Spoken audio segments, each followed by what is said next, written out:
আমি রোজা রাখতে চাইতাম, আব্বা আম্মা দিতে চাইতো না। আমার দাদি আমাকে বলতো যে তুমি একটা কাজ করবা, তুমি সকালে স্কুলে যাবা, দুপুর 12টায় ফিরে আসবা, এসে খেয়ে ফেলবা, তো হাফ রোজা হয়ে গেল, অর্ধেক।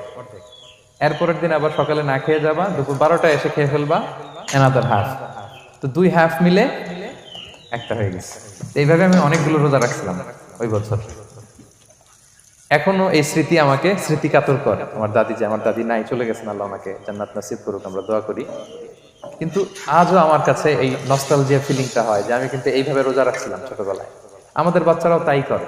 সো ওদের মধ্যে যে এই আবেগ, এই উচ্ছ্বাস, এটাকে যেন আমরা নষ্ট না করি। বাট লিগালি তাদের উপর রোজা ফরজ হয় না, প্রাপ্তবয়স্করা রাখবে, তাইলে ওদের রাখা লাগবে না। নাম্বার 2, মাজনুন, পাগলদের উপর রোজা ফরজ হয় না।